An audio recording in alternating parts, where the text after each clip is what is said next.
Hello and welcome to the 2024 season preview for Doncaster ahead of the Betfred Championship season. I'm with CEO Carl Hall. Carl, it's great to speak to you. It seems a long time ago since that promotion game against North Wales, doesn't it? Oh, a long time ago. But we're here now, and we're hopefully where we want to be in the Championship and stay there, you know. You've been associated with this club for such a long time. Is this one of the most productive off-seasons you've seen, especially transfer-wise? You've brought in some really high-calibre players, haven't you? Yeah, not always busy for us every off-season because we were in League One. So we had to sign a new team every year because we didn't know if we were going to go up or down. So the boys were only on one-year deals. Now we've gone up. You'll see the players are on 2 or 3 year deals, so hopefully that'll get a lot easier in the season. So it's normally really busy for me in the off season. I suppose that's another bonus of getting promoted, then, isn't it? Because of course you see the heights of going up a new division, but the fact longevity wise for this team now, Richard's got the chance to build on longer contracts instead of just going from year on year. It builds that continuity, doesn't it, that you need? 100%, and I'm a big believer in the culture, you know, the standards you set at the club, and then you get that consistency. And I think after the consistency, once you nail that, you know, you get success. And that's took us some time. You know, we made the final the last 3 years, and it took us the 3rd year to get there. So we were consistently very good in our performances, and then we've got that success. So now we need to build on that, and hopefully continue to grow what we achieved last year and stay in the Championship, and then we sort of go back to square one now. You know, we start that culture, but again, which we're really good at setting that here at the club. Richard's, he's got his type of player that he likes to bring, and we've got to try now and hit that consistency in the Championship, and we feel if we can get the consistency in the Championship over the next couple of years, then the success will follow that. I think that's our model. Yeah, I think if you look at the Championship as well, probably this 2024 season, probably one of the most exciting and competitive leagues, isn't it? You look at, obviously Wakefield have come down from Super League, but you've got Featherstone, Toulouse, and then obviously yourselves now getting promoted. It's going to be a really good division to watch in it this season. It must be so pleased for you to be part of it. Yeah, we know what we're going into. You know, we're not going in there blind. We know it's a big step up for this club, and it's a big challenge for us. But we know what we're going into. We're not going in there with any big ideas and saying we're going to go and win that league or anything. You know, the goal for our club is to get that consistency and try and get some wins on the board to keep us in the division for the next year. I suppose as well with the new IMG era as well, it's not just about results on the field. That is the most important, but it's obviously everything off the field as well. There's been some improvements in the training facilities as well, and so it's that one club ethos, but growing, like you mentioned, in all aspects of the club. Yeah, listen, the facilities was a big part of our progression. So we've got our own private training ground, and we've really improved that significantly in the off season, and we had to, and a lot of people don't see that, but that's what contributes to your success. So you know, with the facilities down there, the boys that have come for Super League think the facilities we've got here are better than a lot of the Super League clubs that they've been in, and I think a couple of them have said that on their interviews. We've also now got the high performance centre here at the Eco Power Stadium, where the boys go for their recovery on a Monday. And quite a few of them are taking that up, and that's going to be vital because we haven't got the biggest squad, but we need to try and keep them on the field. And if we can provide them those facilities that help, you know, maintain their fitness and keep them, you know, injury free in the recovery here, we should be all right. I think if you look at the squad as well, it seems like a really good balance. You've just said it's not the biggest, but what you have got, you've got a bit of a mixture as well. From the experienced England internationals like Riesling to the up and coming players, you know, some homegrown as well, the likes of Alex Allstott, people like that. So it's a really good balance. But then senior pros, Paulie, Riesling, Craig Hall, what are they going to bring, especially in a brand new team in a brand new division? Well, they've all been successful. They've all played at the highest level. The players we brought in have been top-end Championship or Super League players. So we needed to do that, and they've brought their experience, and the trainings have lifted. And the thing is, Richard Horne has a certain type of player who he knows will work hard, not only here but away from here. And those boys, all the boys we bring in, if you have a look, they all like to train hard and work hard, and they've got good morals. And we know for a fact that away from if Rich don't have training, we know where they are. They're normally all in a gym somewhere. So they all work hard, and that's probably, I've mentioned that word a few times, and that's probably, you know, what we build our club on. Loyalty, you know, enjoying each other's company.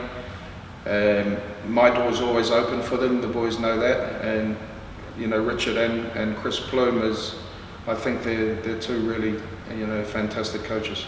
You've got to have that family mentality, haven't you, as well, that one club like you've just mentioned, because it's going to be a season of peaks and troughs. You want people to be able to come and speak to you, and you want Rich to be able to come and speak to you. You've got to have that, because as much as what goes on the field's important, everyone doesn't see the day-to-day basis that makes a rugby club tick.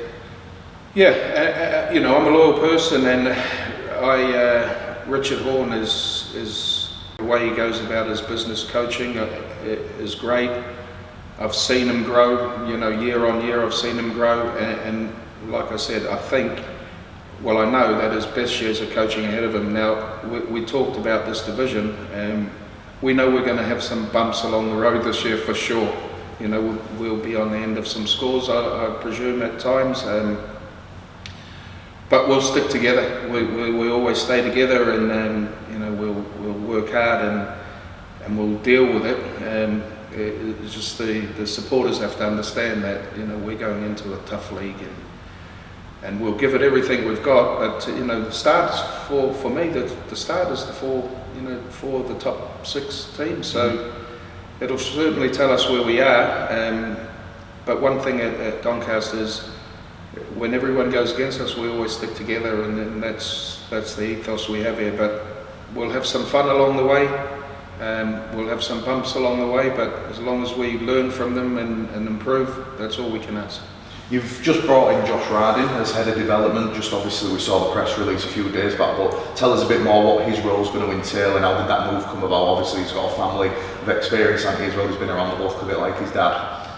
Yeah, you know, we advertise Martin Rowland, who's done a great job so far for us, you know, over the last few years, from building on from the Rugby League World Cup.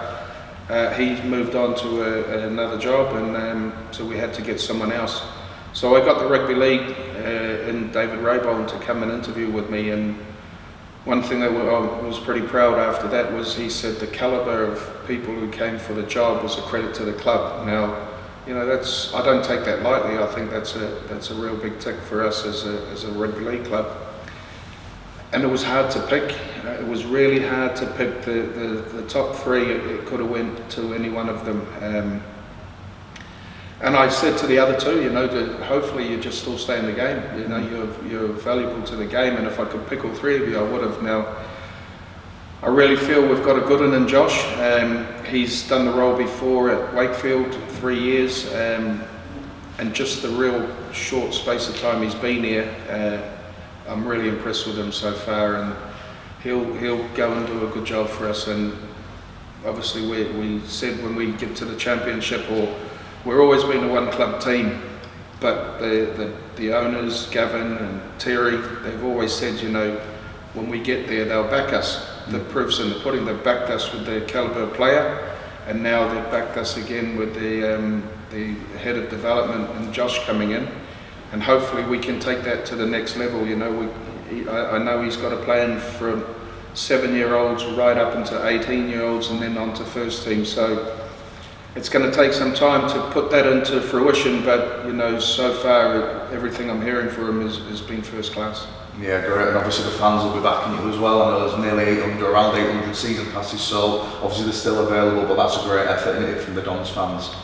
Yeah, most we've ever sold, and it's over 800 to be fair, so that, you know, I'm blown away with that. It might not sound a lot to the outside world, but to this club that's massive, and you know, we're really proud of that. I think we were in the championship last time, we may have done 150, 200, so you know, there's a real good feeling about the city. I went to the Business Expo yesterday, and everyone was asking, you know, all the businesses are asking us, how do you think you'll go? And so it was nice, and to have the city talking about us again.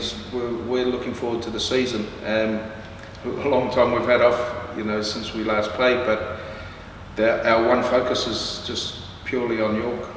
Let's go into that and finish on that York game then. How excited it's going. Hopefully, a lot of fans here. It's going to be a blockbuster encounter, Yorkshire derby. I think everybody's itching, ready to go now, aren't they, for that opener? Yeah, good club, very, very good club, and they're on the trajectory going up. Coached well by Andrew Henderson. I was with him in the All-Stars. Fantastic fella. Clint, the owner there, has really turned them around. A few years ago they were in a bit of bother, but they seem to be flourishing. They're getting better every year. They are a top 4, probably top 4, top 6 club, or they expect to be. So, it's a good one for us to start on. We always have good games against York. We've got a hell of a lot going on the match day as well. The music, and we're having some pitting, zoo down, and face painters, everything. We're trying to make it more of just a game for our supporters. We're trying to make it an event, and this is all leading on to what IMG are wanting. We're not one to go and shout about what we're doing too much like that, but we're doing what we can to make people look and then notice, it's all happening down at Donny. So all we need to do is get the people through the door, and Josh will have a big say in that. We've got under 14s girls game on before, so everything's gearing up for a real good day. But my hope and my dream for this club has always been to take it as far as we can.